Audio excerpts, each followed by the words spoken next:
दोस्तों, कैसे हैं आप सब। आज की हमारी कहानी है बहू का ताला।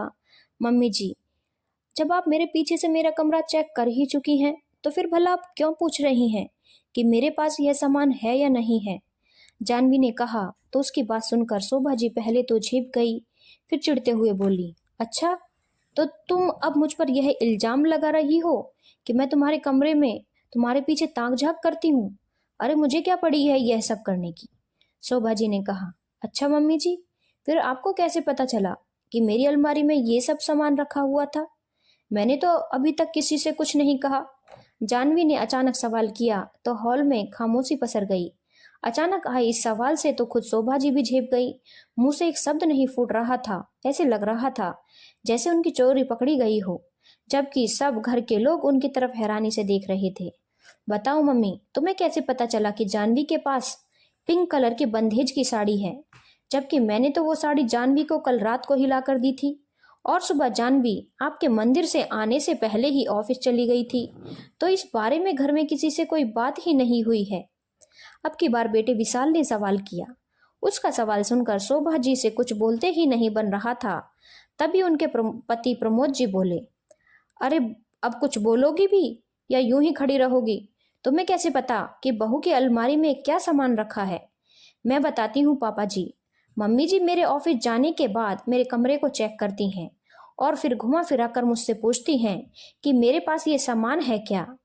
और अगर मैं मना कर देती हूँ कि मेरे पास नहीं है तो फिर 2 दिन तक मुंह फुलाकर रहती हैं, बात बात पर गुस्सा होती रहती हैं। जानवी ने कहा तो शोभा जी तुनकते हुए बोली, गुस्सा नहीं हूं तो क्या करूं। मेरे ही घर में कोई नया सामान आ रहा है और मुझे पता तक नहीं चलता।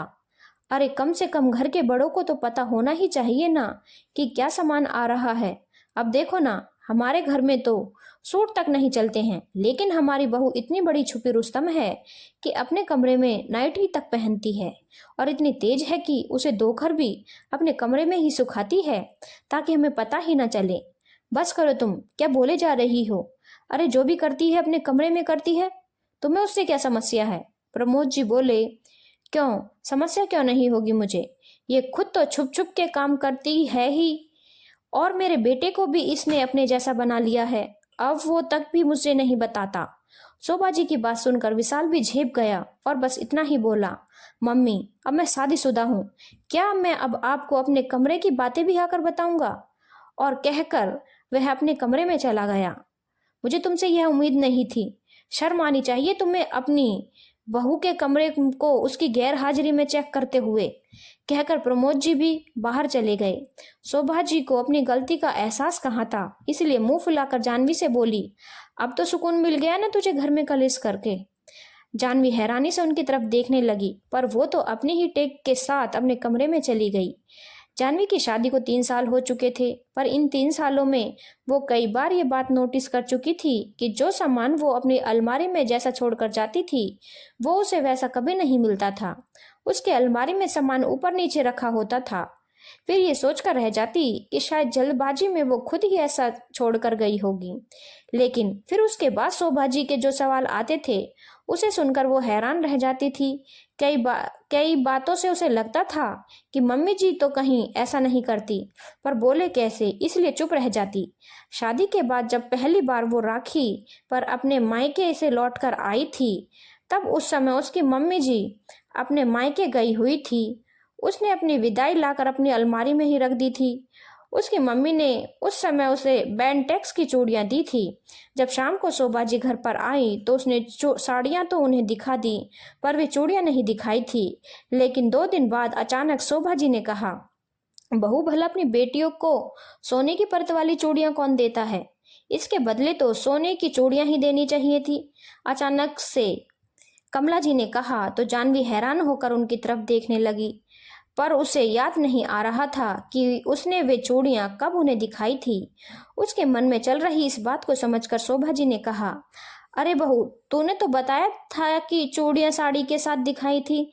जानवी को लगा कि शायद वही बताकर भूल गई है।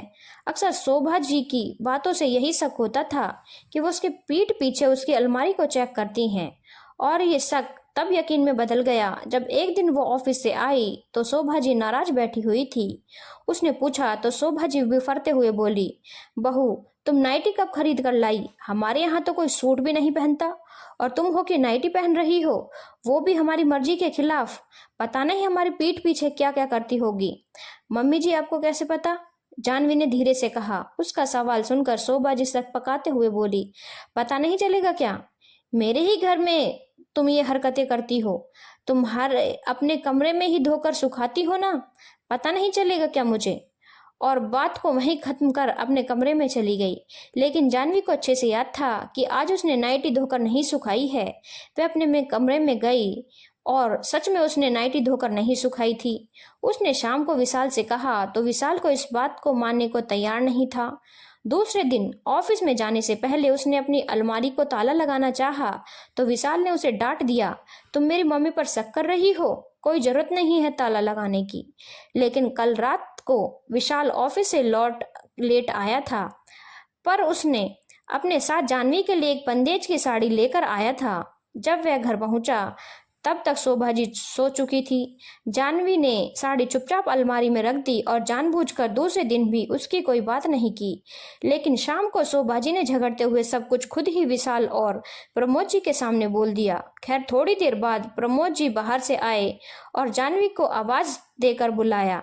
जानवी के साथ साथ विशाल भी बाहर आ गया। साथ ही शोभा जी भी अपने कमरे से निकलकर बाहर आ गई थी। जानवी को देखते ही प्रमोद जी ने उसे अपने पास से ताला और चाबी निकालकर जानवी की तरफ बढ़ा दिए और कहा, बहू कल से तुम ऑफिस जाओ तो अपना कमरा ही लॉक करके जाया करो, क्योंकि कुछ लोगों ने अपना विश्वास खो दिया है। जानवी और विशाल हैरानी से प्रमोद जी की तरफ देखने लगे तो प्रमोद जी बोले, बेटा कुछ लोग गलती करने के बाद भी उसे स्वीकार नहीं करने को तैयार होते। ऐसे लोग सिर्फ रिश्ते बिगाड़ते हैं। तुम लोग अविश्वास के साथ इस घर में रहो, उससे अच्छा है कि विश्वास के साथ ताला लगा कर रहो। प्रमोद जी के इतना बोलने के बावजूद भी शोभा जी ने अपनी गलती स्वीकार नहीं की और तुनक कर अपने कमरे में चली गई। दूसरे दिन से जानवी अपने कमरे को तो नहीं लेकिन अलमारी को ताला जरूर लगाकर जाने लगी और इस बार उसे विशाल ने बिल्कुल भी मना नहीं किया। धन्यवाद दोस्तों। अगर आपको कहानी अच्छी लगी हो तो चैनल को लाइक, शेयर और सब्सक्राइब करना ना भूलें।